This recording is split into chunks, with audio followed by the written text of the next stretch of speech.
પોરબંદરના રૂપાળીબા બાગ પાસે આવેલા મામાદેવના મંદિરે શોભાયાત્રા, મહાપ્રસાદી સહિતના કાર્યક્રમ યોજાયા હતા, જેમાં હજારો લોકો ભક્તિભાવપૂર્વક જોડાયા હતા. પોરબંદરના રૂપાળીબા બાગ પાસે વર્ષોથી મામાદેવનું મંદિર આવેલું છે, જે રૂપાળીબાગવાળા મામાદેવના નામથી ઓળખાય છે. આ મંદિર હજારો શ્રદ્ધાળુઓના આસ્થાના કેન્દ્ર સમાન છે અને દરરોજ મોટી સંખ્યામાં લોકો અહીં દર્શનાર્થે આવે છે.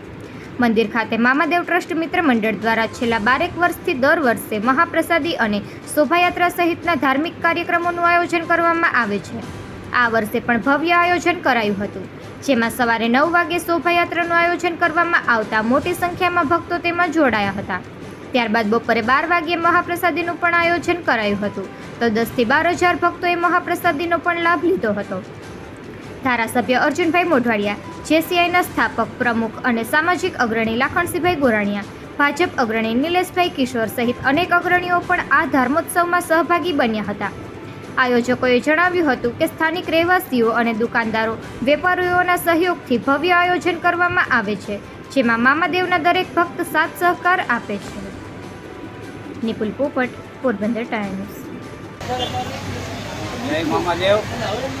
અમે અહીંયા રૂપાળીબાગે મામાના મંદિરે લગભગ 10-12 વર્ષથી આ પ્રસાદીનો પ્રોગ્રામ કરીએ છીએ, જેમાં લતાવાળાનો, દુકાનોવાળો, વેપારીઓ, પોલીસ પ્રશાસન છે, અમારા નગરપાલિકાના સભ્યો છે, એનો બધાનો ખૂબ સહકાર મળે છે. એ બધાના સહકારના હિસાબે અહીંયા અમે આટલું મોટું આયોજન કરી રહ્યા છીએ અને ભગવાન મામાદેવ વગર એવી પ્રાર્થના કરીએ છીએ વર્ષો વર્ષ આ રીતની પાછળ પ્રગતિ કરતા રહીએ અને અમે બધા તો કામભાઈઓને મળીએ એટલે આપણે રૂપાળીબાગ દ્વારા મામાદેવની પ્રસાદીની અંદર ઓછામાં ઓછા 10 થી 12 હજાર માણસોની પ્રસાદીનો પ્રોગ્રામ હોય છે.